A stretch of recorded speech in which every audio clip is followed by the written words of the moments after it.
You should never remove yourself completely from the world of work. I've got a real problem and worry about AI in this context, a brand for women returning to work. Ivee is a scalable tech marketplace that connects women returning to work with companies eager to access this untapped talent. We're community first, with loads of boot camps, webinars and events available. They have amazing flexibility, especially for women, especially for mothers. But a lot of women in our community have never heard of Fuel because it's not a product that they consume. So spotlighting companies like that is also super important as well. Seems like you've got some really exciting things on the horizon. That's why we built this, because there is a problem and we are trying to solve it. Why do you think this is happening? It's a massive, not only financial hit for women returning to work, but it's also a massive emotional hit as well. Today's episode is brought to you by Profile, a PR agency that turns entrepreneurs and CEOs into industry leaders through media coverage, LinkedIn and video. LinkedIn, media and speaking opportunities are often an afterthought, especially for CEOs. They just don't have the time. That's where Profile step in. They take care of everything. They're an end-to-end service, so you can hand over the profile building to them and worry about driving the growth of your business. So if you've got a story to tell and you want to build a profile as an entrepreneur or industry leader, you can find out more by going to www.welcometoprofile.com. To start and to kind of bring people up to speed with the journey so far for you guys, it would be useful to kind of understand a little bit about how an idea like this first comes about. Where did this idea come from and what prompted you to decide actually we're gonna launch a business together in this field? Yeah, it started watching firsthand the experience that our mum had when she was returning to work after taking a career break. And we essentially witnessed someone that is super ambitious and super skilled just find it so difficult to get back into work after a career break. She took time out to raise 3 daughters. We have another sister. And we saw how the job market is absolutely not set up for people that are out of the workforce. It's built for people that are currently in jobs. And not only that, it's a huge amount of technological change now happens so much more quickly than it ever used to, that your skills can erode, or you think your skills erode really fast. And so we saw that problem firsthand, realized that it's a massive, not only financial hit for women returning to work, but it's also a massive emotional hit as well, which is you suddenly feel like, especially if your kids are now at school or at uni, you feel like you might not be a mum anymore and you're not someone with a career anymore, and so you're kind of stuck in this limbo. So there's that emotional side, but then also you've got the financial element, which is you end up taking a job that is way below your qualifications and your salary that you were on before. In our mum's case, she took a massive salary cut, and not only that, but she moved into a lower paying field, which means that her potential future earnings were stunted. And that's what happens time and time again, and it's the reason that the gender pay gap still exists in 2024. Right, and while we just are on that kind of the origin story, when your mum was looking to rejoin the workforce, so to speak, what was prompting her to actually make that decision? Good question. I think it was a mixture of having that empty nest syndrome where your kids have left the house and you need to rediscover who you are and what your purpose is, and that can be, as simple as finding a new hobby, but in our mum's case it was a desire to go back to work. There was also a financial incentive there where she needed to earn money. She was also, and like many women are, probably hyper aware of the pension gap, which is the fact that she'd been out of the workforce for X number of years, and so her pension was a lot smaller than it should be for someone that had a continuous career. And so that definitely plays in the back of a lot of people's minds who've taken career breaks on the longer side, and that's a huge incentive to return as well. So a mixture of a lot of different things. Was it the situation that your mum wanted to go back into the field that she had left, or was it the case that during the course of her break she'd had time to think about other interests and pursuits she wanted to go forward with? I think it's a bit of a mix, and I mean, in our mum's case, she was very happy to move into an adjacent field or do something a bit different. But what we hear all the time from our community, which is a really interesting learning for us, was how often if you were in more of a corporate job before, then suddenly you take a career break, and in a lot of cases you have kids and your entire worldview changes. So you don't want to go and be a corporate drone anymore. You actually, if you're going to leave your cute little kids at home, then you want to return to a mission-driven company that you're passionate about and that you want to go and enjoy the work that you're doing. And it makes leaving your family a little bit easier. It's definitely not easy, but a little bit easier.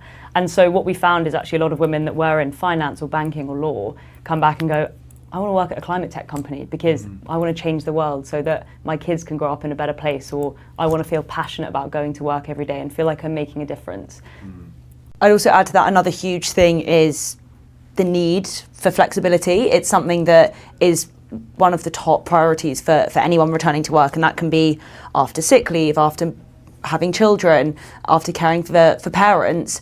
A huge factor is flexibility, and so that's, you know, the demand for hybrid work, remote work, part-time work, compressed hours, flexi hours, whatever form that might take. It's a huge factor that is in the top 3 of pretty much everyone returning to work's list, and that plays a huge role in terms of the types of roles, but also the types of industry that they can return to. So if someone was a client-facing consultant, because consultancy hasn't moved on enough to provide the flexibility in those specific roles yet, they can't return to those roles. And so that's where we see women that were high-flying consultants returning to customer service, because it's the only work that they can find that provides that flexibility. Or maybe other roles could provide it, but it's not clear and it's not obvious to them, and it's not signposted well on platforms like LinkedIn or Indeed. And that's where this mismatch is taking place, and that's the problem that we're trying to solve as well. Yes, I see that. That's very interesting. Why do you think this is happening? So why do you think when, let's take it, women are returning to work after a break, whether it's 6 months or 6 years, why is it that they're being met with this? Yeah, so we've done thousands of interviews with women returning to work, and also with recruitment teams on the other side that are doing the hiring, to really try and figure out what these pain points are. Like, what is the problem that's happening? Because if we don't understand the problem, then we can't build a solution to solve it. And we've identified a few things. The most important one is a loss of confidence. It sounds quite meta, but it's the number one thing that comes up in every single conversation. Women that have had as low as a 3-month career break, confidence is on the floor, all the way up to a 25-year career break. And because of that loss of confidence, a lot of women don't feel like they can re-enter that position that they were in when they left. They think they need to return to something more junior. And that is a huge thing that we are solving and are continuously trying to solve every single day at Ivee, is how can we increase the confidence? Because in our mum's case, and like in so many women's cases, if you're not confident, you just simply won't press the apply button for jobs. And we know that women already are reluctant to apply for jobs and typically won't apply unless they meet 90 to 100% of the qualifications on the job spec, whereas men typically apply when they have north of 40% of those qualifications. So already there's this big confidence mismatch that's exacerbated even more when you've taken a career break. And it just means that not enough women are even applying to, let alone, you know, making the interview or the shortlist for the roles that they deserve. Yes. Is there something that a woman who's in the midst of a career break can do to help her chances in that gap? Yeah, we always say that you should never remove yourself completely from the world of work, whether you do volunteering, whether you chair a parents' network, whether you do some freelance part-time work for a friend. All of this counts as stuff that you can put on your CV to really try and fill in what currently is a gap.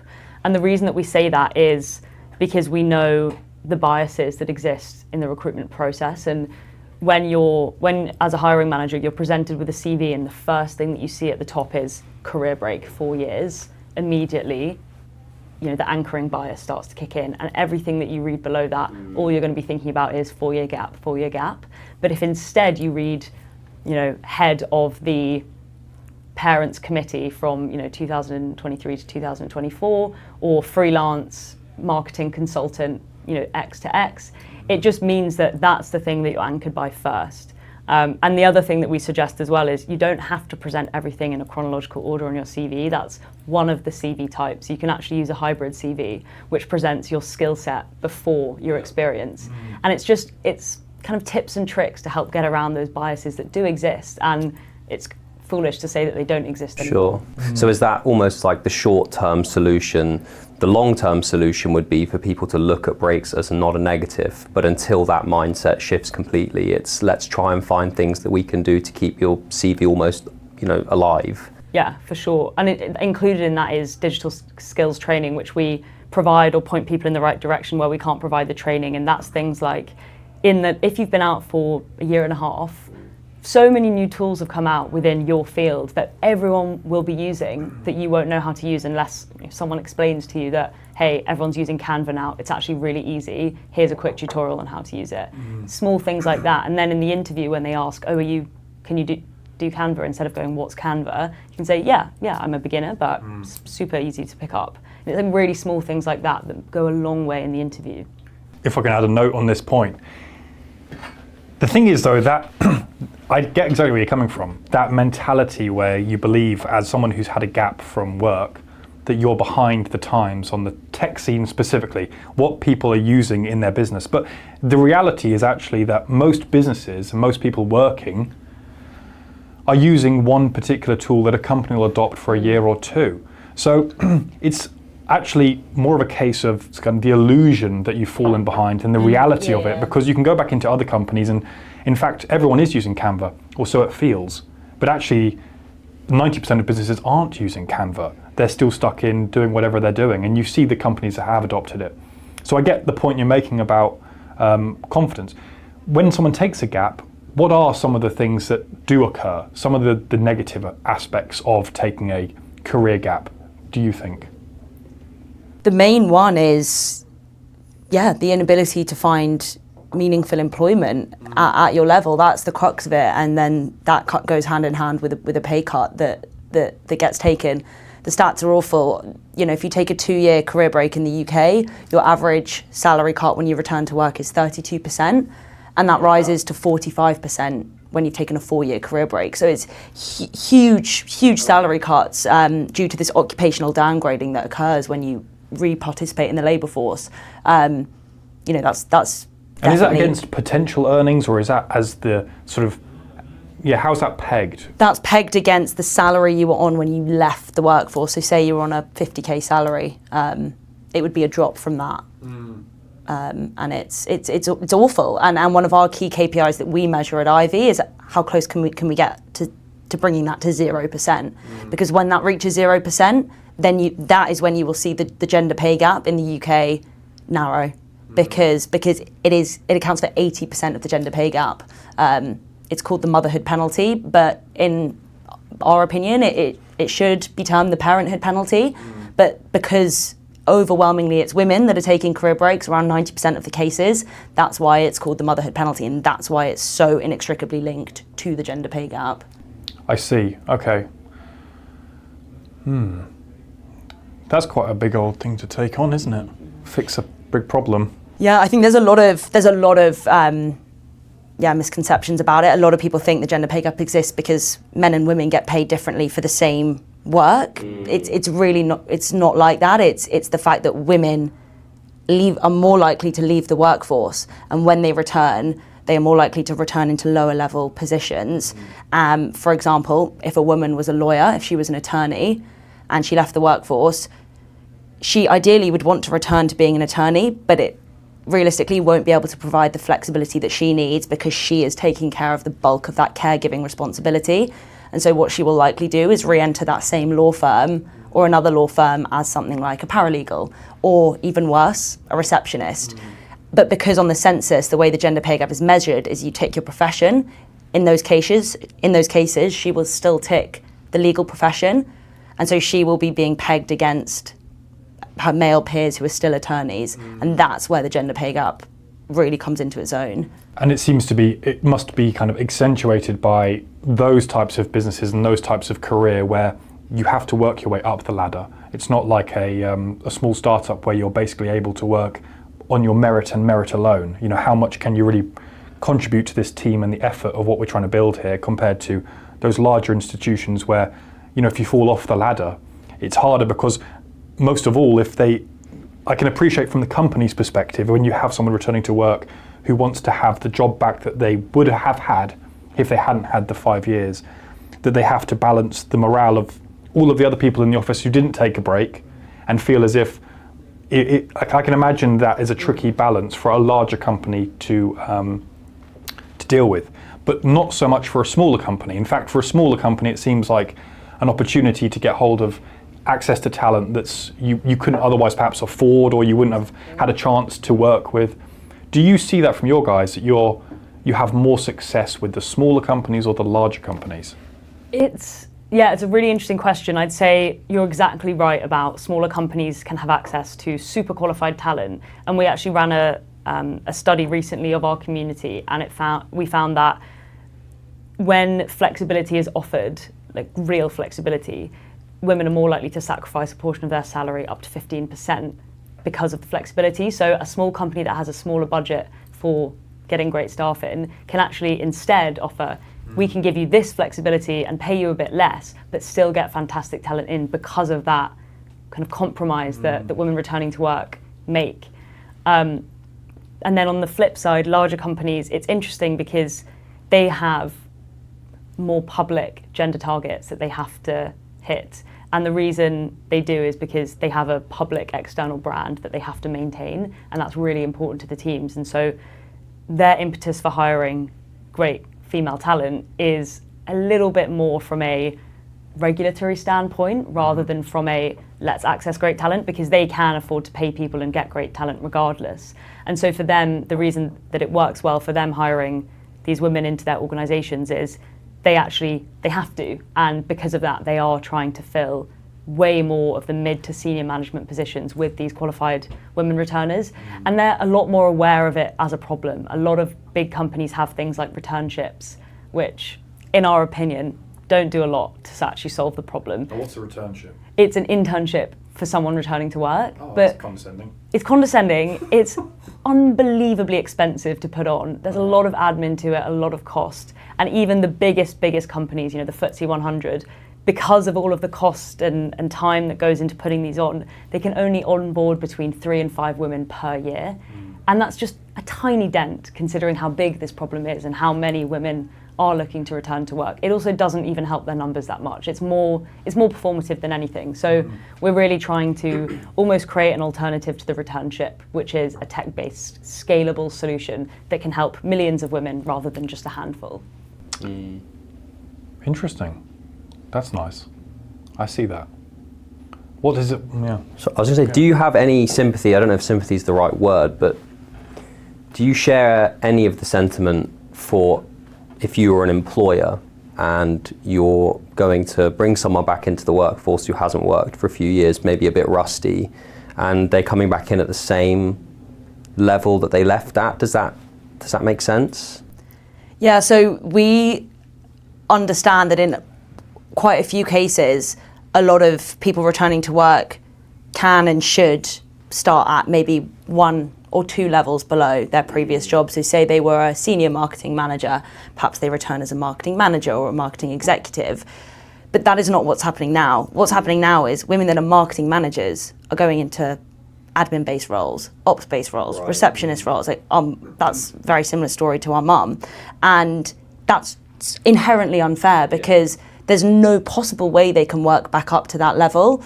And that's where you see that just stagnation of salary. Whereas if they did come into 1 or 2 levels below, first of all, that pay cut's going to be nowhere near as much as it is in current cases. But it also gives them that opportunity to get back up to speed quite quickly. Yeah. We also know the stats on when women return to work, they have double the retention rate of a grad.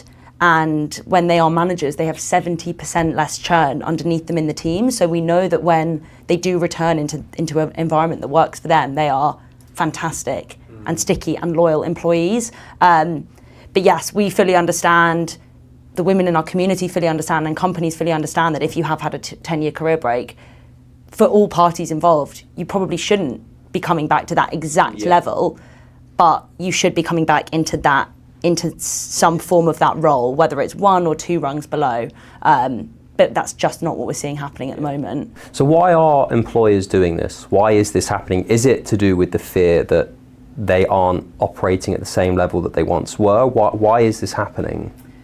I think it's a mixture of a lot of things, one of which is bias, another of which is they just can't find this talent. 30% of people that have taken a career break aren't on LinkedIn. 55% haven't opened LinkedIn in the past year. So it's the current recruitment tools that people are using aren't giving them access to this talent pool. Recruitment agencies will run away from people on career breaks. LinkedIn, this is awful, when LinkedIn do their training for recruiters, and most people that recruit have a LinkedIn recruiter license, part of the training is to tick that they're currently employed, because that is the done thing, that is the status quo. It's to, especially with agencies, it's to poach people that are currently in a role. And so this talent pool is super dormant at the moment. Plus you have inherent bias, plus the massive issue as well is that women aren't actually pressing that apply button. Right. So all of these things come together in this big melting pot of, so lack of access. Your returnship actually has to address behaviours of both the candidates and the people who are actually employing. Yeah. You've got to educate them both to how this problem has occurred. Because of course, if no one applies, then there's not even a conversation to have. There's not even a candidate to reject. Yeah, exactly. And we're so I'm like a psychologist by trade, and there's a lot of hugely interesting research around gender differences in recruitment and how all of the psychological factors that play into women not actually pressing that apply button. And that's something that we're directly addressing in our technology to solve that, which is actually how can we nudge and encourage women using behavioural economic tactics to actually press that apply button more than they would on somewhere like Indeed or somewhere like LinkedIn. Well, what about if they don't actually want to press the apply button? What about if in fact their hesitance to press apply to the old corporate job they used to have is to do with confidence, sure, but it's also to do with the fact that they're reading it in the cold light of day and they're thinking, actually, that's, now that I've had this break, I want to work in a climate change company or something like that. Now, I suppose you have to push confidence towards applying for those jobs. So in any event, you have to have the confidence to apply for the job you're looking for. But it just seems like that could be part of the solution to this, is that, if you go back into the game of the career ladder, it's a real uphill battle to kind of negotiate not having the kind of downside of the break compared to a startup, right? Yeah, it seems to be. We have, what we do try and do is push a huge different type of roles in front of these women so that they can actually see, okay, I don't want to do the corporate job, but there's this cool startup that I hadn't really thought about before. But I think as well that the same problems come into play, especially if you're doing a career pivot, which is you read the list of requirements and think, well, I actually don't have any experience doing that because I've never worked in a startup before, I've never done this particular thing, even though what you do have is adaptability, amazing soft skills, you're able to manage a team and you can pick up the rest of it really quickly. And so even then it's a different type of not pressing the apply button. It's I can't do the things on the list, I don't have the qualifications, I'm just not going to apply. Yeah, right. And that kind of talks to your community aspect, because there's something Korish and I both noticed when we were looking at your company, is that you take that kind of community feel one step further, where it's actually you help people who are in that position understand that there are other people just like them. And in fact, by communicating amongst each other, they can build that confidence.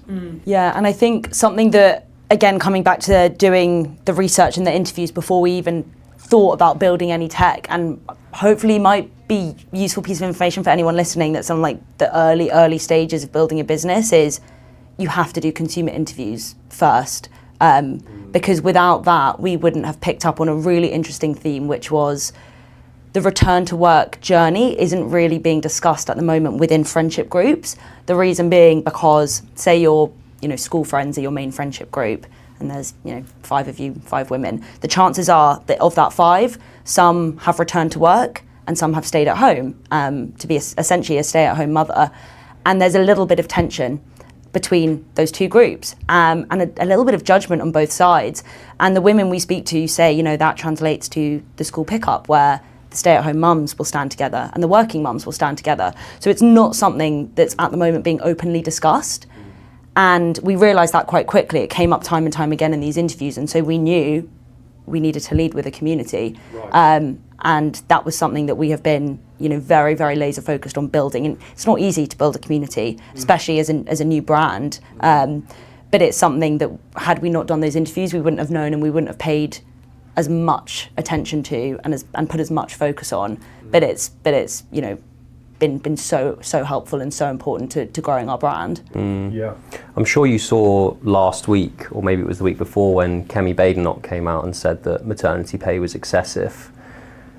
For you guys, I wonder how that makes you feel as founders who are trying to desperately break down this gender pay gap. And as you described earlier, the gender pay gap is arisen out of these breaks after, not necessarily you're getting paid less than this person. And then you've got someone who's running to become the leader of a party who's basically saying that maternity pay is excessive.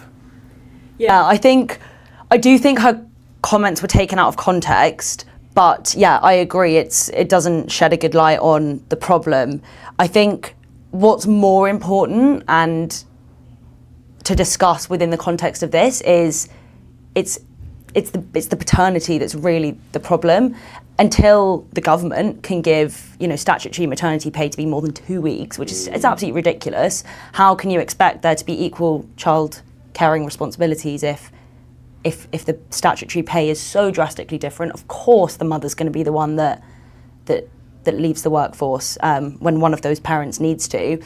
Until that's addressed, until companies address their paternity, like the news last week, which was more important to me over those comments, was Deloitte announcing their equal paternity and maternity pay.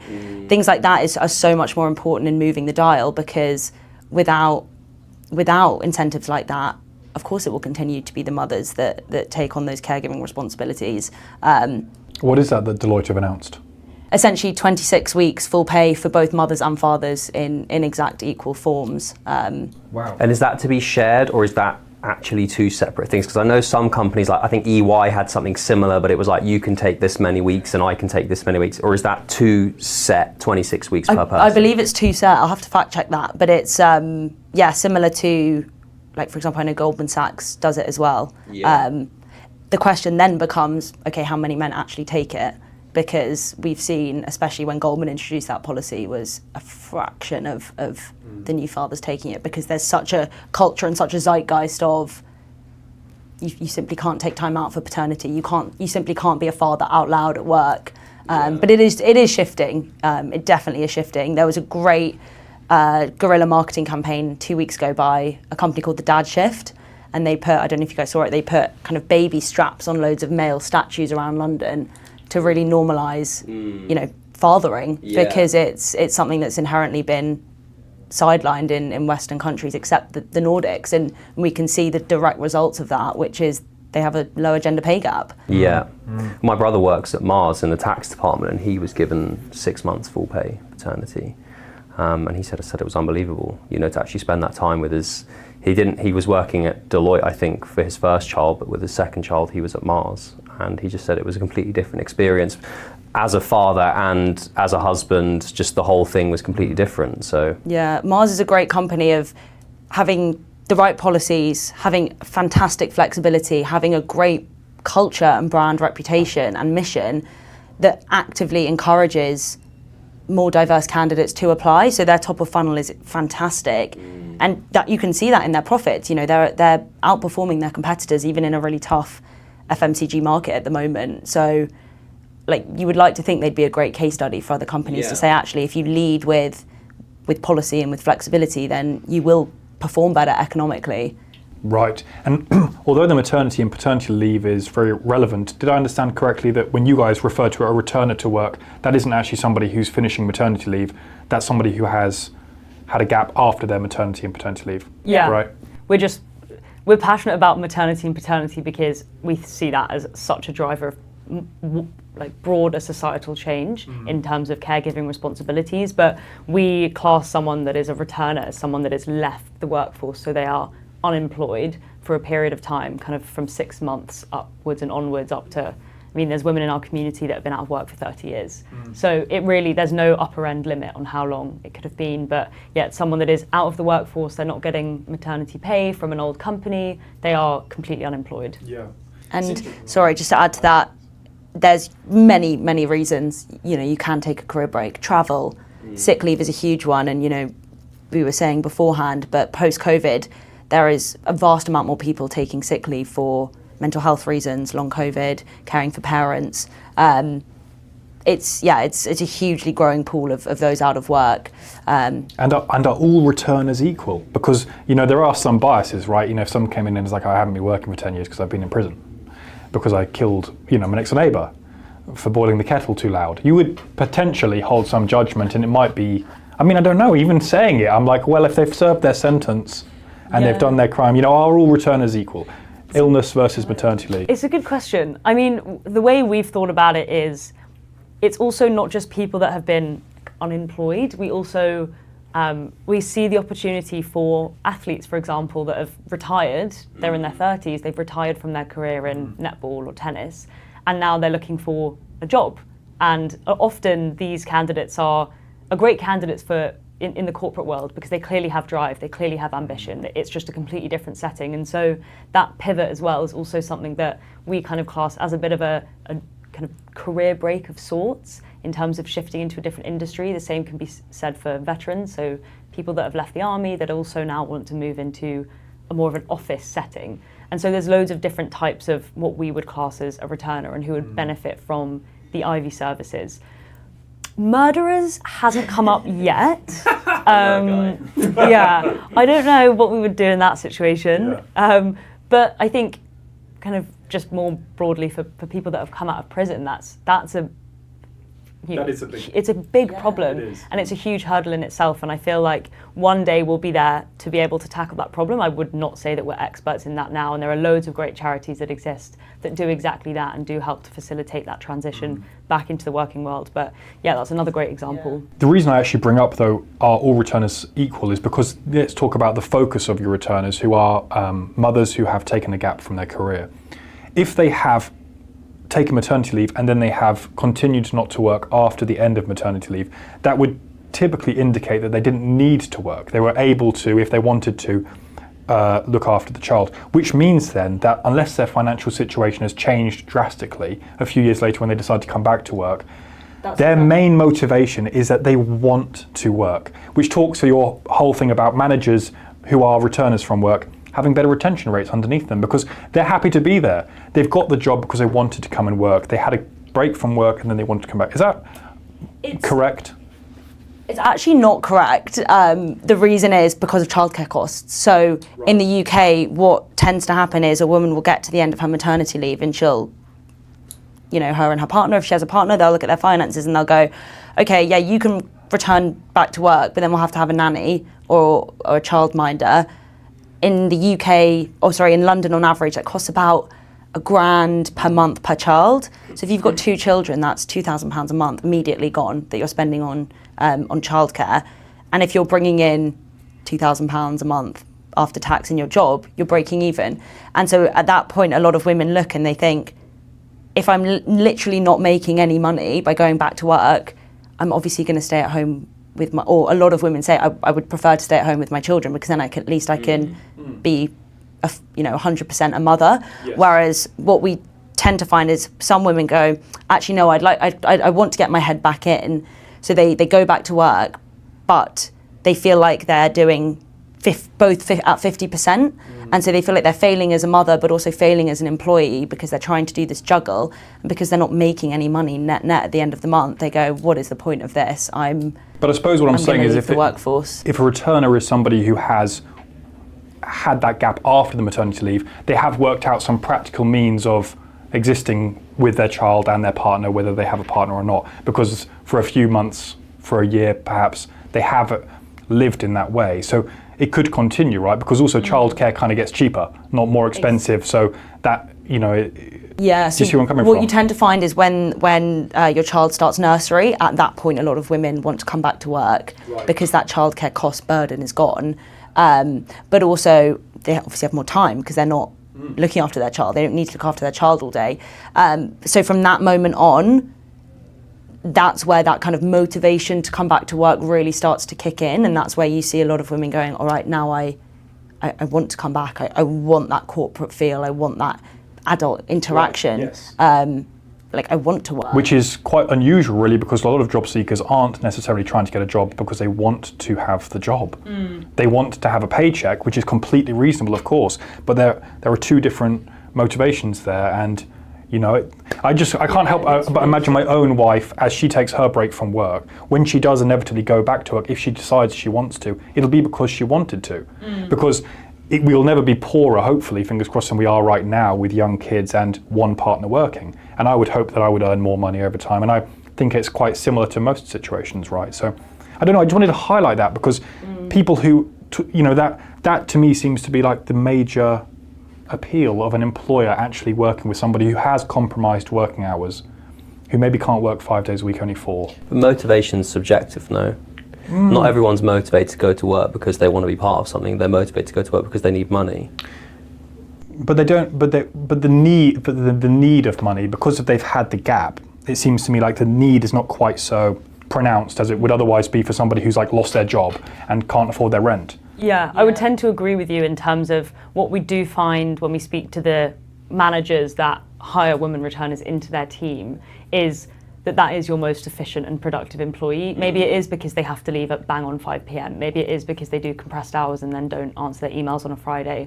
Or maybe it is just because, like you said, they are so happy to be back in the working world, having adult conversations and actually feeling fulfilled by their role, that they do put more into it. And so that's why we always tend to say, not only do you have that high retention rate, but you also have a really dedicated and loyal employee, because if you've supported their return to work, they are much more likely to not only stay, but give back to your company almost as, and we don't like necessarily saying that they feel that women should feel grateful, but that is the feeling, because I have found a role that I can still do my caring, I can still have my family life, but I can also feel fulfilled in my career. And so that's when we do see that motivation. Have you got anything you want to add on that? Well, I think we should probably talk about how Ivee does. We've sort of spoken about why, and now let's speak about how, and then let's speak about after. I think makes most sense to me. Yeah. Can we talk about the founding part, right? So we've talked about the problem, we've talked about the thing that exists, and then the devil is in the detail, I always say, everyone says, starting a business and all the rest of it. So you got down to actually launching it, and as I understand it, you guys have done a successful fundraise once already. Would you mind talking us through that experience? Yeah, it was, so we raised back in March of this year. We weren't kind of lucky enough to have friends and family and have that sort of support financially. So we needed to raise essentially in order to leave our full-time jobs to build and launch the business. So we set out to raise kind of late last year. And how long do you reckon it took? Around sort of 3-4 months to get it all wrapped up. This was an angel and family office round. So kind of smaller ticket size. We initially went out to raise £200,000 to get a working MVP out with the goal to establish product market fit. We weren't trying to build the next LinkedIn from day one. That would cost too much. It was to get something out fast, test and learn. That was the main goal of the raise. We ended up raising 220,000, and that was a mixture of kind of angel investors, so high net worth individuals, one family office, and then we were accepted onto the London Techstars Accelerator Programme. Great. And this is, out of interest, at a pre-revenue stage? Yes. Yeah, as one of our pre-product, pre-revenue said, which I found quite funny, it's founders in a PowerPoint. But essentially, it was, but we'd done a lot of upfront work. That's what we were saying about the customer interviews. We did a massive kind of competitor market map exercise where we looked and realized that there is a market gap and this is how we can show you that there is one. Plus these are all our interviews that we've done with returners. Plus these are all our interviews that we've done with companies showing there's a willingness to pay. So it wasn't just hey, we've got an idea. The companies was a huge thing that we did, which got our foot in the door with those initial investors, because it was all cold outreach to investors. And essentially what we did is we knew we needed to get speaking to talent acquisition managers and recruitment managers, because they are the budget holders at companies. We needed to know that they would pay for this, and we needed to be able to show investors that we knew they would pay for this. So we did a big cold email campaign. We used Apollo.io, best cold email campaign tool that I've ever used, and we just cold emailed a bunch of recruitment managers at huge firms, huge FTSE companies, and it's all about how we phrased that email. We weren't asking them for to buy our product because we didn't have a product. We just said, hey, like, we've got this idea. You know, we talked about our personal story, very short email. No one replies to a long email and said, would you be willing to have a chat with us? We'd love to kind of ideate this idea that we've got. Are you thinking about this problem? And our reply rate was like 25%. It was absolutely ridiculous. People just wanted to jump on the phone with us, wanted to help us, because we weren't asking them for anything. We were just asking them for a chat and for their wise words, and, you know, stroking ego a little bit, but saying, you know, you're an expert in this field, can you help us? And if we hadn't have done that, we wouldn't have been able to get our foot in the door with the investors and been able to demonstrate that, look, there is a problem here. Here are all the transcribed conversations that we've had with these budget holders. Yes. That was super important. And out of interest, if you can remember, have any of those original conversations that you had now turned into business once you had a product to sell? Yeah, they have our first paying customer was from that, and we knew exactly that. And so we had another campaign once we'd launched the product, reaching back out to all of them. And it's, again, you're now replying to a thread. You've already established that personal relationship. They've already met you on a call. You've asked for there's a really good phrase. It's like, if you want money, ask for advice, and if you want advice, ask for money. And it honestly couldn't be more true. It really couldn't be more true. And yeah, picking back up on those conversations, and we're still having conversations and going through that sales cycle with a lot of those bigger names now, because it's. And it's also a bit of the IKEA effect, which is when you feel like you've helped build something, you're more likely to buy into it. And so the fact that they gave us advice, we then built a product, and now we're going back to them saying, hey, thanks for the advice, here's the cool product we built, would you like to buy it? It's just that you're already bought in.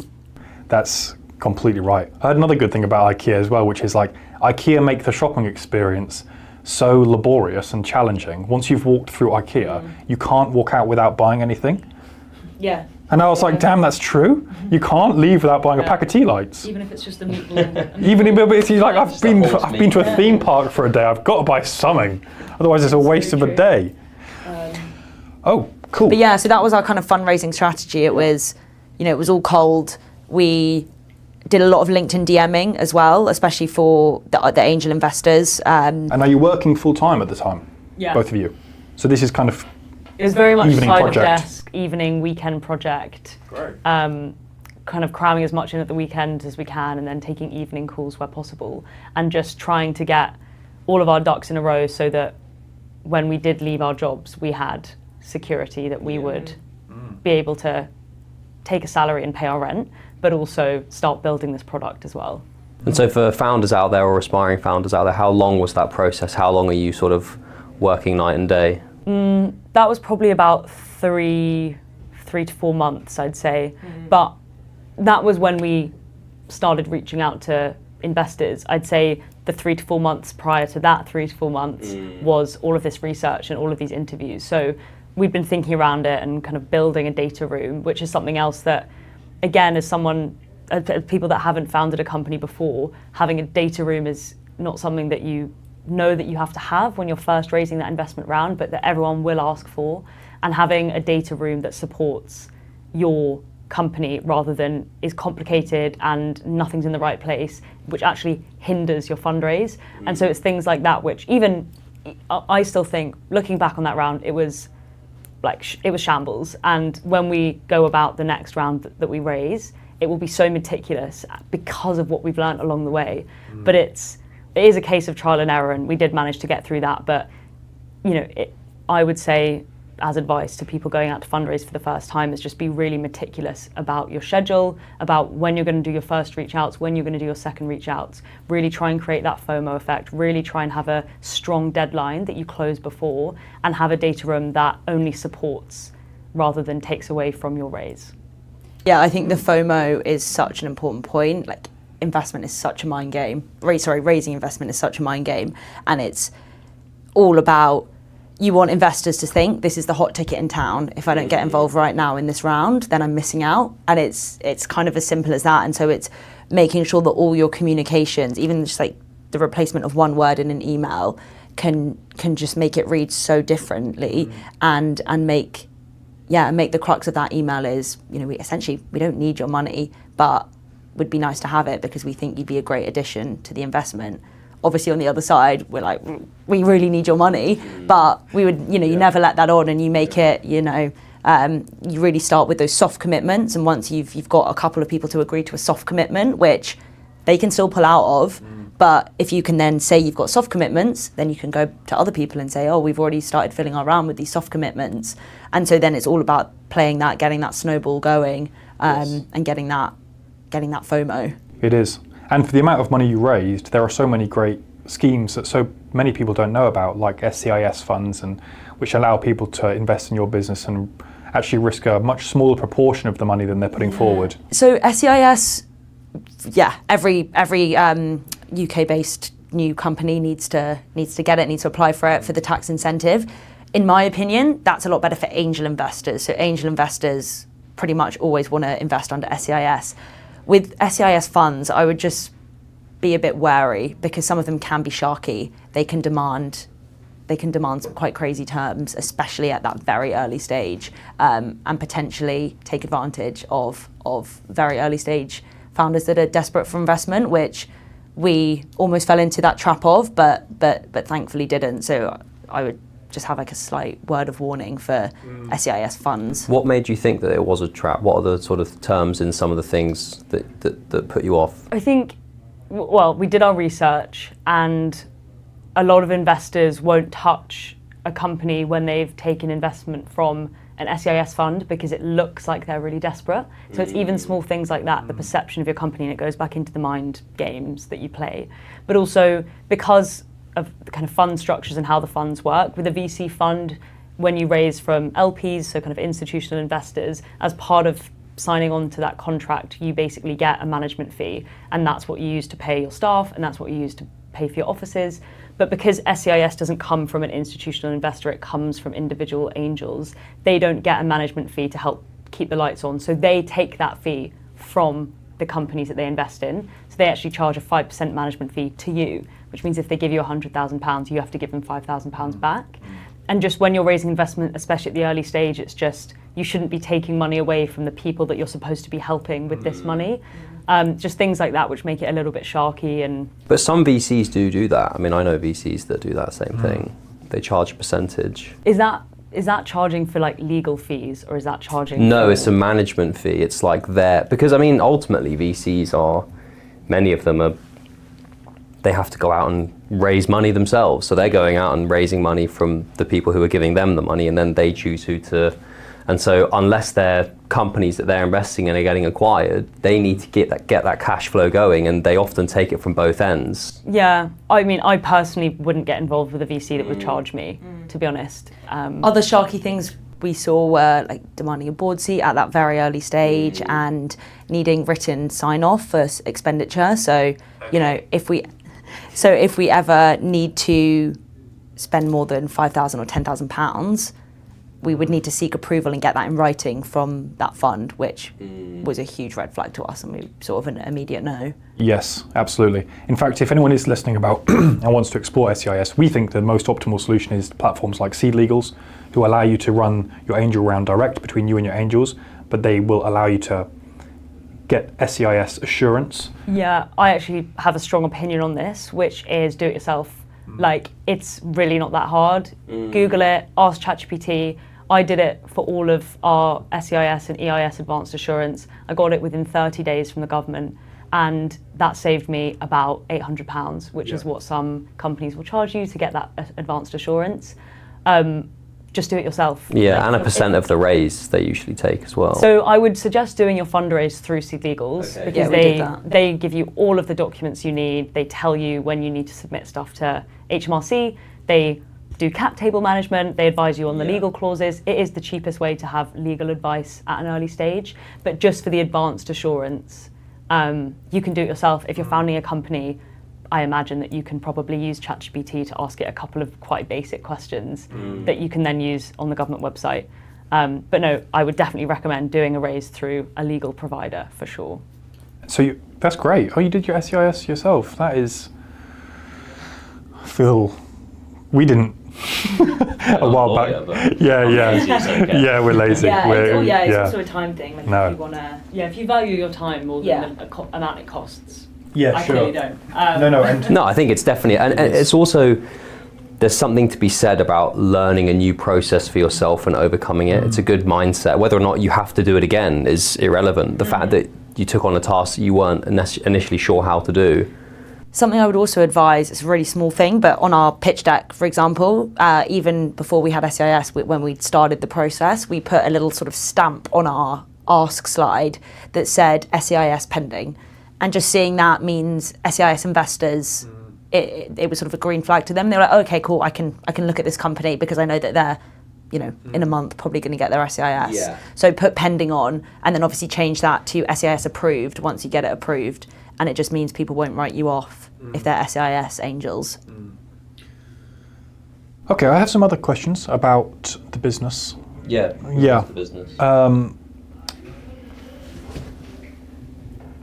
just pausing while my brain just formulates the question. How just while I'm pausing here, how are you finding it? Okay. Are there any? We're going to move into the business, then we're going to move into kind of what's the future of Ivee Jobs, and then if there's anything in particular we've missed, Yeah, well, let me know. just on this fundraising point, something that we are keen to talk about is female founders and the funding gap as well, and how we kind of navigated that in our investor conversations.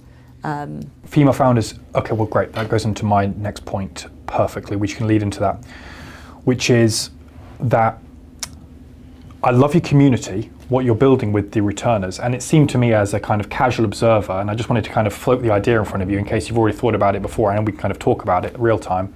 You've got this community of people returning to work, and in the absence of finding their job that they're going back to, they're sitting and waiting, right? They have the ability to work, but they haven't got the job. Have you guys thought about bringing the idea of creating business within your community? So people coming together and putting their skills to use in building businesses and finding fundraising in the absence of being able to secure a job. Yeah, I mean, it's interesting. A lot of the women in our community aren't necessarily founders or aspiring founders. They want, to join a company that already exists. But what we have found is that there's been a lot of shared knowledge around freelance projects or upskilling or just even like mentorship that's going on within the community. If someone's had a 6-month break and they're a marketer, they can help someone that's had a 20-year break because they have 19 and a half years more experience in marketing. We also, when we start hiring again, which will be hopefully in the new year, we have a huge, rich talent pool that we can choose from. So we can then provide meaningful employment as well to a lot of women that are in our community. But yeah, it's an interesting point around, can we facilitate that entrepreneurship within the community? Yes, and when if in the event that females do take the leap and go into founding a business, is fundraising for a female the same as fundraising for a man?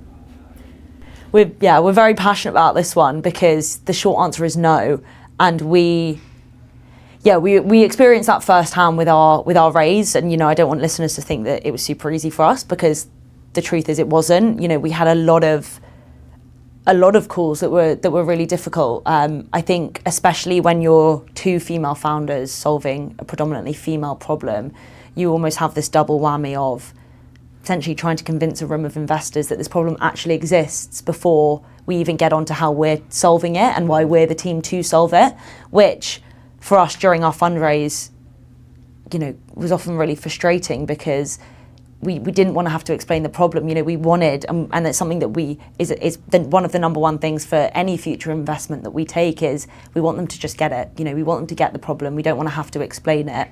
And then when you sit that within the wider context of only 2% of funding goes to female-founded teams, it can be quite a daunting feat to go out and fundraise when you don't have a product.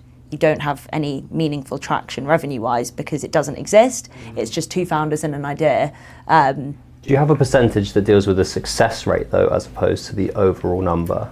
Yeah, it's 18% more likely to succeed than just male-founded companies when it's a female-founded team. But I mean in terms of the investment, because you said 2%, but I assume, rightly or wrongly, that it's not a 50-50. Yeah, there's less women who are applying for the funding. So I was just wondering if of the the female founders that do apply, what their success rate is versus a man? I think it's around 20.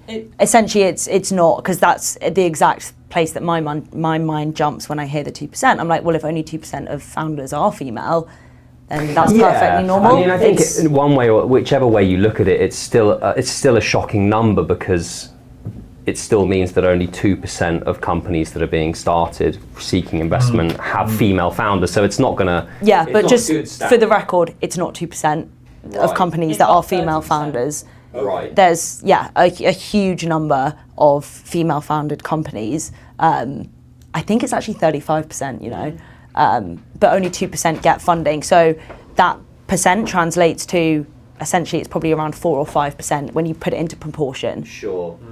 And the stats are even worse for black women as well, or any ethnic minority, because it's like 0.4% or 0.2% of black women get funding, which is insane. It's so much more difficult, and so just like putting that within the context of what's going on in the wider space, and it's really tough. Do you think it's because private equity and VCs are traditionally seen as male industries? So it's a club. Right. No VC job will ever go on LinkedIn to apply to naturally. It will all it will all just be through networks, and as a result, it's overwhelmingly male dominated. And then they get their friends in, and the cycle continues. That's one of the big problems. Right. And because there's this whole FOMO thing, it's a lot of these deals going on WhatsApp in the background. Like, hey, you heard about this cool deal? Like, gonna give you the inside scoop, buddy. It's crazy. I mean, just to be the devil's avocado, you've heard the phrase of "go woke, go broke." The kind of when businesses, if the kind of virtue is all that there is, let's say, for example, 0.4% of black women are receive investment. It's an insane statistic, or is it? It has the context underneath. It has to be understood, and that's what interests me most about your business when you talk about actually the positive, tangible effects that the problem you're solving actually has on the businesses you're solving it for. Somebody has access to a better person than they would have otherwise had for the specific role because they've employed a returner. Are you guys conscious of the fact that, of course, it can be a thing where there can kind of be an echo chamber where everyone's gathered around, it's pay gap's bad, and but then in order to make a successful business from the problem that exists, you have to prove to the people who are paying the bills that it's actually worthwhile doing. Yeah. It's not just a problem for problem's sake. When you go to a VC and explain it, they have to recognize a problem, but the problem has to be relevant to them. Otherwise, it's kind of, how do you move forward? And I have a very strong opinion on this, which is that VCs, obviously, they want to make loads of money. They only invest in your company unless they think it's going to be $1 billion business. That's just how their economics works. So they look at every business and how big can this get is the question they ask. So the way that I see it is, because 98% of all money has been flowing into businesses founded by men, there are so many huge problems that haven't been addressed yet because men haven't experienced those problems. Most founders start businesses because they experience a problem and they think, this sucks, I'm going to change it. It's exactly what we did. And we experienced a problem that women face, and that's why we're building a business to try and change it. And if you think about all of the different problems that exist that haven't been solved yet because the funding hasn't flowed to the female founded teams that have experienced that problem. I think Femtech is a fantastic example, which is Femtech is kind of female health tech, and there are so many problems that women experience, be that menopause, perimenopause, be that polycystic ovaries. There's so many health problems that exist, and there hasn't yet been health tech startups that have been built to solve those problems, but there's about 1,000 startups for erectile dysfunction. So if you think about it from that perspective, there's a massive, massive opportunity to become $1 billion business in a completely open market where no one yet has built something to solve that specific problem. But yeah, you're completely right with the whole ROI, putting a number on the problem, because we do that when we speak to companies. We say companies that have more diverse teams will perform 12 percentage points better in their economic performance. Yes. That's a fact. McKinsey did a huge study last year on that. Yeah. And that also translates into the world of VC as well. I won't lie with the stats, I don't have it off the top of my head, but essentially female founded teams perform X better, or a team that has at least one female founder, because diversity of thought is the best thing you can do for a business, which is why it's so important in the hiring process. So yeah, making sure that you're putting a number on that instead of just going with the moral argument is so important. Yes, and it seems to me like what you're saying, you're describing a situation where there are, to your guys' eyes, thousands of opportunities for female founders to get involved and create products which are unique to their experience, or at least they can cast their experience into the product. And you have this great candidate pool of women who have the skills from a previous career but aren't working currently. It seems to me like one day we could see an Ivee incubator that helps people, alongside your returnship, is actually helping women to create women-led, women-run businesses that tackle the problems you're talking about right now. Yeah, I think that could definitely be an avenue, and I think even just working for yourself can provide a huge amount of flexibility, and so sometimes that is a natural option to become a freelancer or a contractor. It just means you can control your hours and the way you want to work in a much better way. Yeah. Deliver that real kind of like, because I don't want to speak for the women returning to work because I don't know what it's like, but it's not all about money. It's a lot about purpose. It's a lot about feeling like you're doing something with your time and your creativity. I'm sure it must be. And, working in a startup, you don't get paid, of course, but there's a lot of joy to be had. There's lots of people who work in startups for very little money because of the kind of what it brings. And when you were talking about advice for women between jobs and keeping active, staying kind of close to the working scene, it's well known that employers have always looked very fondly on personal projects and people who have started businesses alongside what they're doing. And Yeah, I think as well the beauty of either running your own business is you can essentially really put that on your CV in whatever form you want it to take. We have a lot of women that are either currently freelancing or currently self-employed, but it's just about how you then phrase that to a potential employer. You could call yourself the CEO, the founder, the CTO, when you own the business, and so you can actually be really malleable in how you phrase that, so that you're not only being seen positively by the recruitment manager, but you're also getting through that application tracking system, which we know screens out 75% of CVs. Right, okay. And then I just want one more question, before I hand over, which is that the candidate pool you're working with, some of the strongest skills they have are their soft skills. I think you made a point on your website about how the fact once you've raised children, of course, one of the glaringly fantastic things is you've got maybe more patience, or less, who knows, and you're great at soft skills. CVs are terrible for soft skills. You can't get any feel of it. And we're in the day and age now of video so easy and stuff like that. Have you guys explored the idea of reinventing how you present these candidates and these CVs to the companies you work with? Yeah, we've definitely thought about it, and it's kind of on our product roadmap vision. Like having a video, for example, explaining yourself and your skills is an idea. However, you then have the risk of already having a bias, especially if it's an older candidate. And so for every great idea, there's always a risk associated Does that with not fall into upskill? Do you know what I mean? And also, if you're sorry. Yeah, sorry. No, you go. Yeah, the bias you're going to hit the bias anyway when they turn up for the interview. Well, exactly. So you may as well clear it out of the way on the email. Well, interestingly it's in the candidate's best interest to make it to that interview, make it to that final stage, because once you have passed those initial tests and the recruitment team has given you the okay, then you can get face to face with the hiring manager.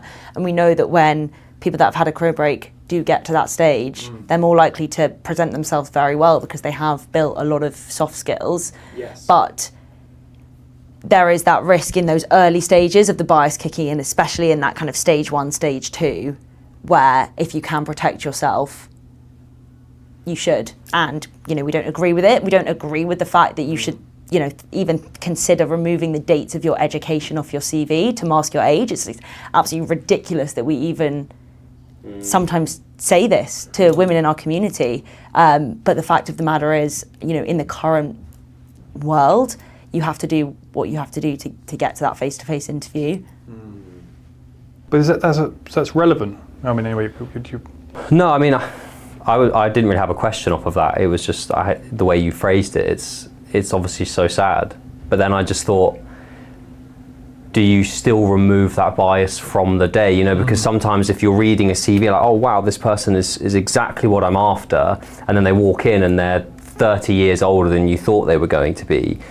Now, they shouldn't think, I'm not going to hire you because you're 30 years older than I thought, but also, are you setting that person up to fail because they're never going to get past that bias? Yeah, it's a good question, and I think one important thing to note is the person that does those first few rounds of screening is the in-house recruitment TA team, and then the person you're having an interview with is likely the person that would be your manager in the role. So there is the marketing director when you're applying to a marketing manager role versus someone that works in the recruitment team.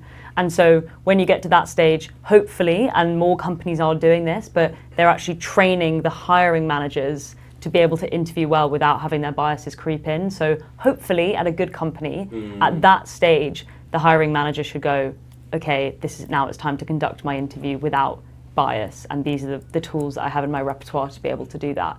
But also crucially, it means that you've gotten through the recruitment team who fundamentally don't really understand the job. They just have been given a job description from the hiring manager, and it's their job to find a candidate to put on the shortlist. So they put together that shortlist of 10 candidates, and the hiring manager is the one that interviews all 10 of them.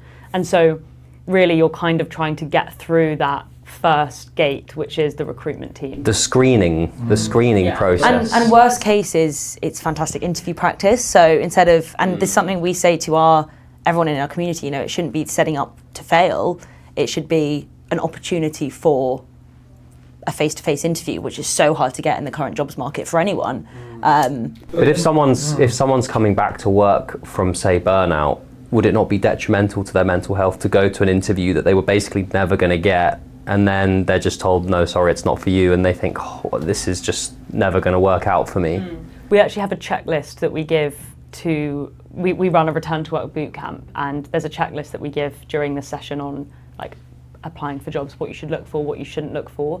And in job adverts, you can actually tell when a company is looking for a certain type of candidate that you might not fit the bill for. So if they use things like energetic, lively, words that basically mean that what they're looking for is a young person to come and give all their time and be really vibrant and energetic and come to the office 5 days a week and work overtime, there are ways that you can figure out whether this is a company that is likely to completely shun you if you got to that face-to-face stage. Other things like on their website, do they actually promote that they are an inclusive employer anywhere? If they don't promote it anywhere, the likelihood is it's way at the bottom of their list of things that they care about. This is interesting. Well, I think it's very interesting, right? Because I think we're illuminating here, just as you and I as an example, being a female and a man, let's assume, that this study of the job spec itself is, in my opinion, actually detrimental to the kind of overall applying to it. What I'm trying to say is that just at the same point we were talking about how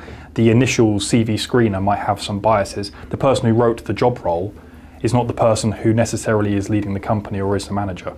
The job roles can be sometimes written, the highly energized job role has been written by a talent manager who doesn't really represent the culture of the business per se, and because that business is hiring lots of roles, no one's actually reading them and saying this job role doesn't sound like us.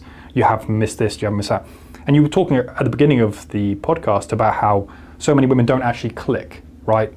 And I think that all of those factors that you may perceive as being something that could play against you is all imaginary, in that it can't be proven to be true. You might be right in that if it's not saying that it's inclusive, then they probably aren't inclusive, probably right. But why should that stop us from applying? Because if they're not inclusive, I'm going to make them inclusive. And if they are inclusive and they forgot to mention it, then fantastic. Do you see where I'm coming from here a little bit? And I think this might go to why blokes just kind of like, yeah, I'll just make it fit.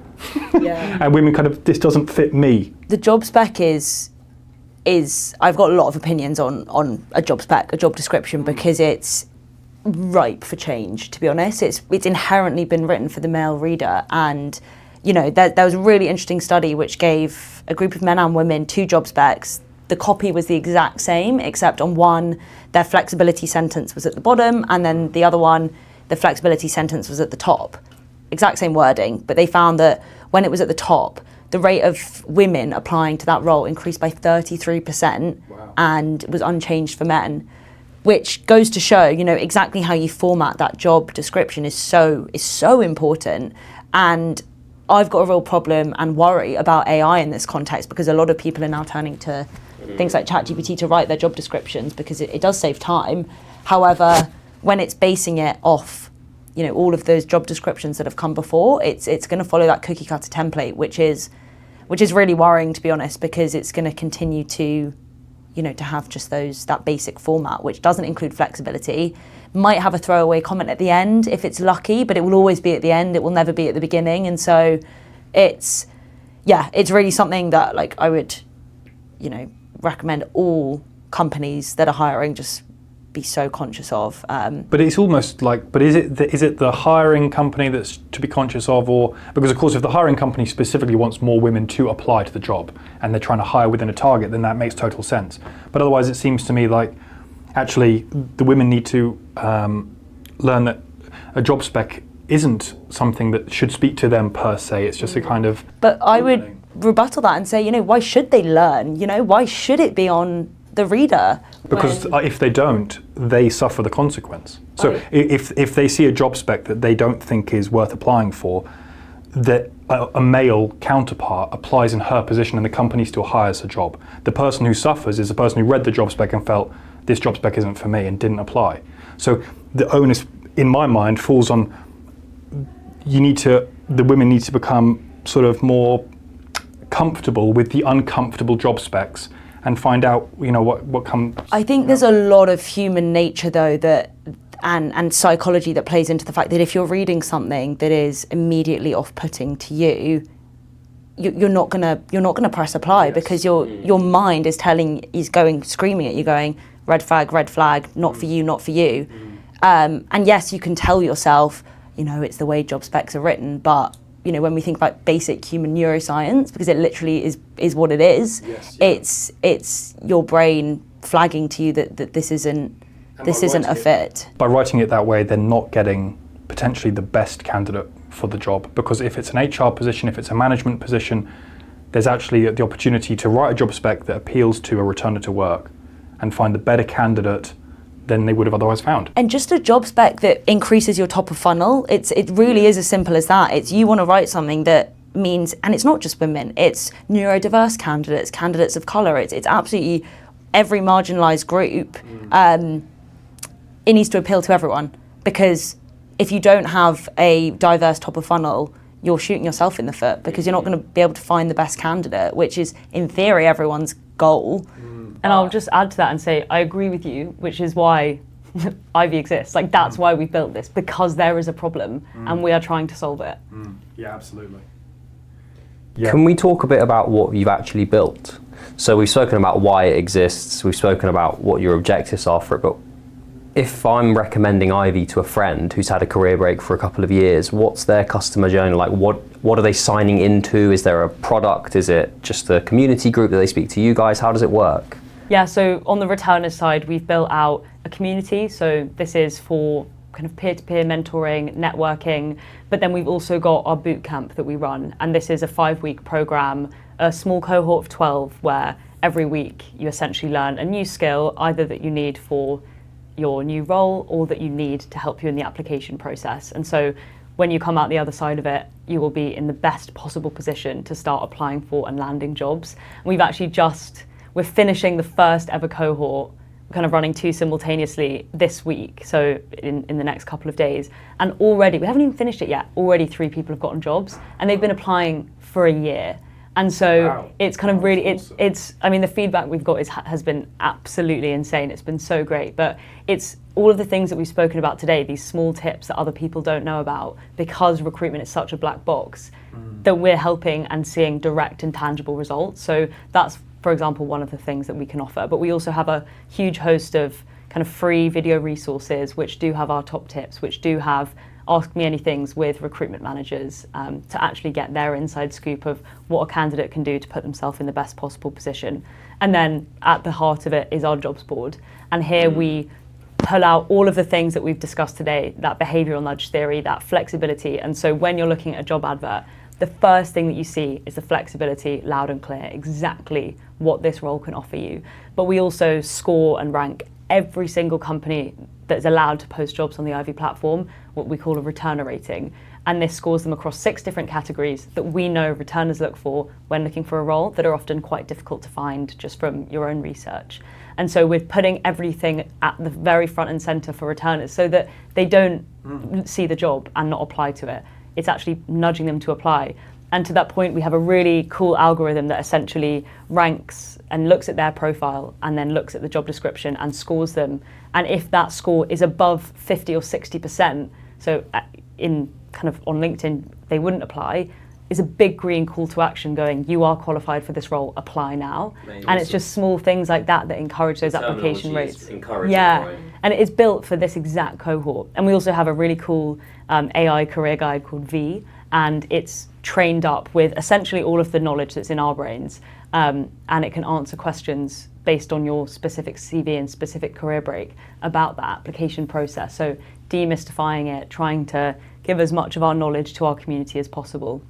So that's the product for the returners. And then on the flip side, we have our B2B offering, which is companies can sign up and access the Ivee platform either through one-off job postings or on a longer term through a monthly subscription. And with the monthly subscription, you can post unlimited jobs, make unlimited hires. We can integrate through an API with your ATS system, so all of the jobs are kind of automatically pulled. But it's also a great opportunity to have a partnership in this space to really put your brand out there as an employer of choice for women returning to work. And that's a huge thing, because if your external brand doesn't cater to women returning to work, if you've never been in the spaces that they're in, they're probably not going to know about you and they're probably not going to be applying to your roles. And so it's things like that which is actually trying to encourage companies to put themselves in front of this cohort and really present the flexibility that they can offer and the amazing company culture and get more applications in that way. Wow. Is there an Ivee accreditation, so companies that match your characteristics that you're looking for your cohorts, can they put something on their website so people can find it? Yeah, exactly. As soon as, and I'll also say we don't allow every company on our platform. You know, if you don't meet a certain threshold in that returner rating score, we will advise you on what you can do to get there. And when you meet that score, then we'll kind of let you on to post jobs. But for everyone that we do allow on, they immediately get that, that Ivee badge. They are on the platform. They've been verified. Essentially, it's a verification badge. And then we also have an employer gold standard badge, which is for the best of the best, essentially. And that's a lot of kind of brand partnership work that company wants to do with us to really elevate their reputation, elevate their voice, especially for this community. Down the line, we'll also be having awards where we can actually rank companies in certain categories and spotlight the best. Because you touched on Mars earlier, they're a great example of a company that we would really want to spotlight. Huel's another example. You might not think of Huel as being a brand for women returning to work, but they have amazing flexibility, especially for women, especially for mothers. But a lot of women in our community have never heard of Huel because it's not a product that they consume. So spotlighting companies like that is also super important as well. Can you talk to me about the two ends of the spectrum, those that don't currently qualify and those that are gold standard? What might they look like? Yeah, so a gold standard employer for us would be someone like Huel or someone like Multiverse. So what really stands out there is they are very open and transparent about their parental policies. So things like having equal and shared parental leave would be a great one. Having a really good learning and development pathway for the hires they make, so you're actually supported. And that can be, any hire at any level, but it's really important for this cohort to have that support when they do return, having buddy programs, having mentorship programs, having balanced senior leadership in terms of the gender diversity there. We know that that's a hugely important thing that a lot of people in our community look for is, well, if the senior leadership is all male, then I'm not going to want to work there. The gender balance of the organisation, a host of different things really, but all in all the package is, this is a fantastic place to work. Are you able to tell all that information publicly or from the sidelines, or do you have to speak with Huel?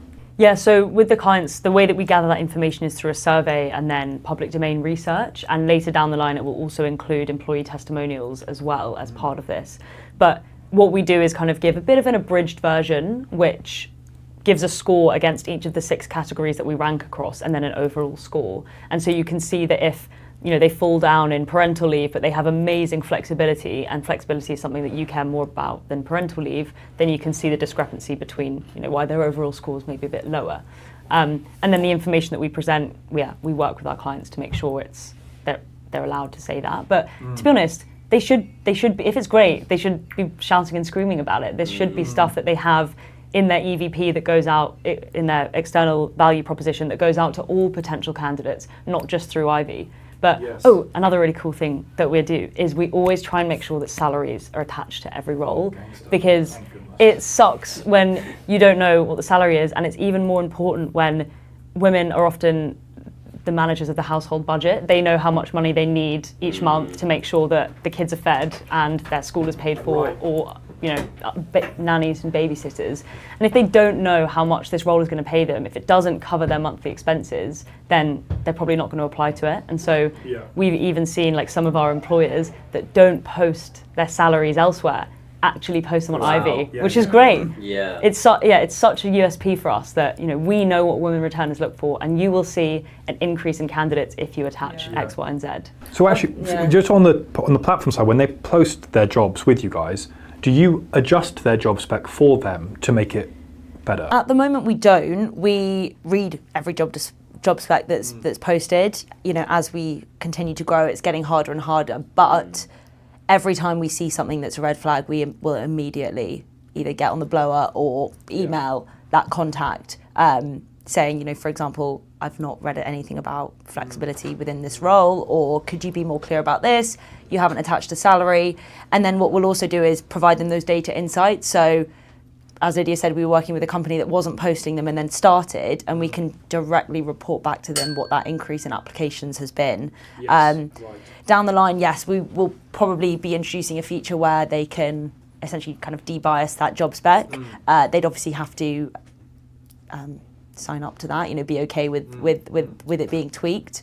But it's so interesting here, because you're actually effectively, because of course you've tackled on one major problem, which is returners to work, who are one group of people who don't apply to as many job applications as they should based on the job spec. But this pattern exists in every type of demographic, right? That each job spec really, depending on who is reading it, could be written for them.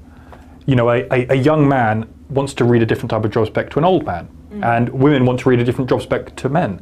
And really, it's kind of like, now that you've opened my eyes to the fact that this problem exists, it's backward to think that we all read the same job spec, whereas really the job spec should be written for us, and it should be about the same the job. And a smart recruitment team would do that, and would actually put that into place, and they'd have lots of different talent pools that they could draw from, and they'd have, they'd be part of a neurodiverse jobs board, they'd be part of a returners jobs board, they'd be part of a different spec. Working class males jobs board, all of these marginalised groups, and they would tailor their job advert accordingly. For the same job, which would be cool. For the same job, but it's funny how few do that, to be honest. Yeah, but I don't think people understand the behaviour of the readers, and I think that's what you're doing really well, is you're exposing the stats and the kind of ROI and the figures behind what does this behaviour look like, and that's only going to grow, because as you grow more and more candidates and you have more and more information on your own jobs board, and you're seeing what kind of jobs are being clicked on and what types of jobs aren't being clicked on, the big data play is just there for the pickings. We talk about your revenue streams. How do you make money? So our B2B offering, either paying for one-off job slots or signing on for a monthly subscription. And then on the returners side, it's the bootcamp, for example, is a paid-for feature. So loads of our content is completely free, and then some of the more hands-on stuff is paid for, which is a much smaller revenue stream, but it just shows that there's willingness to pay on both sides of this marketplace, which is really great to kind of tell to investors, but it also just serves to highlight that there is a real problem here that people are willing to pay to solve. And is there a commission on recruitment on the jobs placed? No, it's interesting you ask, because we started toying when we first started establishing our revenue model. We immediately went to success fee per hire, like an agency. But again, this is why our interviews were so important at that early stage, because we very quickly realised companies have two buckets internally for their budget, for agencies and for software. So LinkedIn Recruiter, for example, that's where most of the software budget goes. But what a lot of companies are doing is actually diversifying that budget away from from just paying for LinkedIn and actually putting that into, or trying to put that into other talent streams. So for us, we need to, essentially play to that internal budget reallocation that's happening, because actually that agency pot is getting smaller and smaller because people aren't willing to pay for agencies anymore. Essentially, that's the crux of it. It's shrinking because of the current recruitment landscape we're in, where there are a lot of applicants coming because supply and demand. There's more applicants to roles now than there was 5 years ago, and so we knew we wanted to be in that SaaS pot, essentially, which is paying for software as a service, a monthly expenditure, and so tailored that revenue model accordingly. It's also a more robust revenue model. It's more resilient to dips in hiring. If there was a recession tomorrow in the UK, if there was a hiring freeze, then we would have a lot more robustness than we would if we were a transaction only revenue model as well.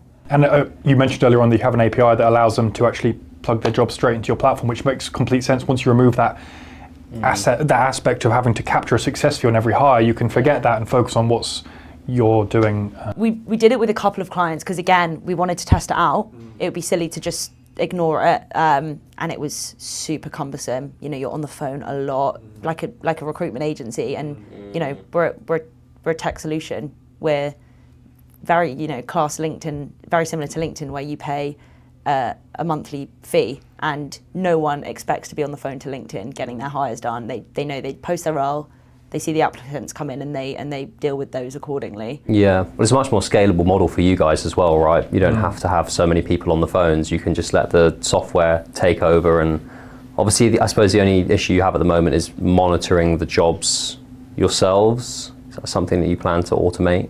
When you say monitoring the jobs? You were saying that you check over the job postings to make sure that they're compliant with sort of the things that you're looking for, to make sure they're worded in the right way. Is there a way to perhaps prompt an AI to do that for you? Yeah, we have kind of custom GPTs that do a bulk of that work for us. But the other thing is we don't let companies on that we know fall below that return rating category. So that is the first level of, I guess, compliance that we do. But then in terms of reading through the job adverts, I think it's very much a case-by-case basis in terms of once you alert a company to the fact that all their job adverts are worded poorly, they will likely change it for all of them. And so you kind of take it company by company, which is a lot more manageable than job by job. Yeah.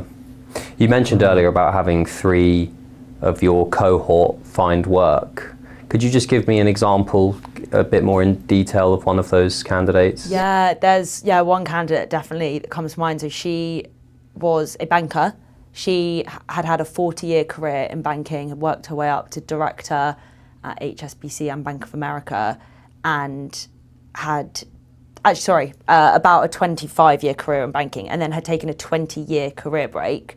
So, a huge length of time, and has been trying for years, and I'm not joking, years, to get back into the jobs market. And when we first met her, it was via a phone call because she'd reached out to us on LinkedIn, and it was just awful, that first phone call, because it really hit home for me the clear ageism that she was facing and how that had worn her down. And it was very, very similar parallels that I felt when we were watching our mum, where you just feel like you are worth nothing, and that you are transparent, and everyone is just rejecting you because of your age. And she was, it was really kind of her last hope, to be honest. And I'm not even exaggerating when I say that. And she was looking, and this is a classic kind of occupational downgrading. She was looking for part-time roles in customer service, remote roles that pay between 23 and 30K per year. She was a director at HSBC. It was just absolutely ridiculous. And she's now found a hybrid role in banking, and has had an offer come through. Awesome. That works amazingly for her. She starts today, actually. Oh, does she? Wow. Yeah.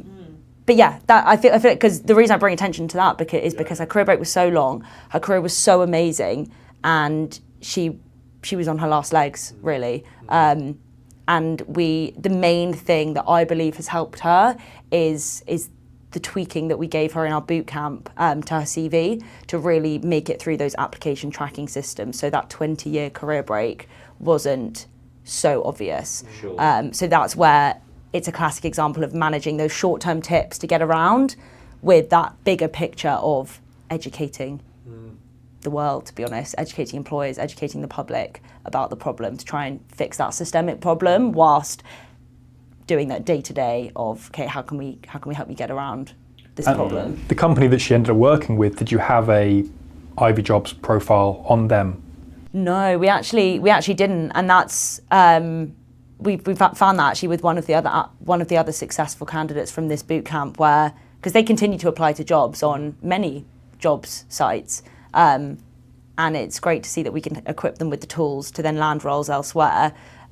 Again, that's another reason why we've steered away from that success fee model as well, because we're okay to not reap those rewards because we've built these women up with all of the tools that they need, and ideally they're landing their job within Ivee, but actually if they're finding a fantastic role elsewhere, they can and should still apply to that. Is it a mandatory part of a returner's journey through Ivee to pay for the services in the middle? So because if I'm on the outside looking in and I'm watching this episode and I'm thinking, well, I know that you guys have done the hard work, so any job posted on Ivee is going to be with a company that I could potentially work for. How would you monetize that, or you essentially wouldn't be able to? Yeah, we want to make it as free as possible for as many women as possible, and the boot camp is also priced. It's like so cheap. It literally just covers the cost of putting it on. It's definitely not a money-making scheme for us right now. There's definitely opportunity in the future to, franchise it out, for example, would be an interesting model, and actually hire women that have been through the boot camp themselves to run the boot camps, which could be an interesting model. We're not there yet. We're very much still in the testing phase. But ideally, if someone does want to just go onto the Ivee platform, use our free resources, in video format that are already there, and then apply to jobs directly, that is a completely free process, and we encourage that as well. And I suppose it sits better with both of you that the bulk of your revenue isn't coming from refreshers, it's actually coming from companies who stand to benefit from their skills. Yeah. Yes. Also, we know that the bulk of our revenue is from the B2B side. The product are the applicants, and if we have a high barrier to entry, which some other jobs boards have, for example, or some other workshops have, you're just reducing the caliber of that talent pool, and especially when you're building a marketplace from scratch, because it's so hard to build a marketplace that grows at the exact same rate on both sides, and it's so important to keep the balance of having enough women on the platform and enough jobs so that those applications are happening, and the clients crucially are seeing the value as well. I mean, it's actually genius. I really think that you've got some really forward-thinking ideas, and I can see how you're bringing together the different initiatives which play their part, and then as a kind of whole create the business. And for example, the boot camp, it doesn't take a rocket scientist to realize that that lady has now secured a job at a bank who's thrilled to have a new hire who's been through your boot camp. And so it's a great lead generation mechanism, because that hirer is going to have complete faith that you are in fact the right company to advertise their jobs with. They're obviously looking for those kind of candidates because they've just hired one.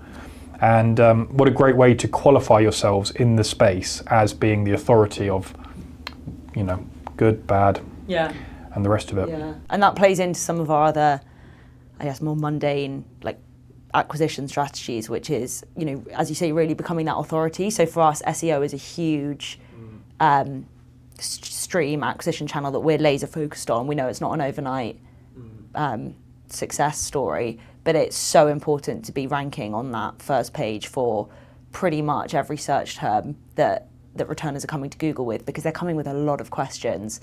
Things like, returning to work, email templates, or flexible jobs near me, or best type of jobs for mums, things like that, where at the moment there isn't that go-to voice that owns the space, and that's exactly what we want to be. Yeah, and it's so fabulous that you're people, because AI is going to help people, it guides people in the right direction, but everybody who ever uses AI wants to run it by a person at the end of it, test their learning, and to have the two of you behind the business with the story that you have, I'm sure it will be, it's quite a nice experience, I imagine, for the returners who you work with to come across you. They must feel like they've finally found a little log in the middle of the river, and they can, bit of, yeah. It's a really good analogy because it really is like the messages we get on LinkedIn to the company account is exactly that. You know, it's sort of finally I found this, and it really kind of gives that it re-energizes them when they might be in year 2 or year 3 of that job hunt, and they've been feeling lost and they've been feeling, you know, worthless essentially. To keep going and to keep pushing. And it's like I said to Lydia as we were arriving, like, it seems like a great company that you've built. You guys want to get really rich, and Lydia was like, no, we just want to help lots of women. It's like, that's fucking awesome. So wicked. Well, time has escaped us, but this has been really nice talking to you, and thank you. It seems like you've got some really exciting things on the horizon, and we'll be watching from the sidelines. Yeah, thanks for having us. Yeah, thank you so much. Awesome. Awesome.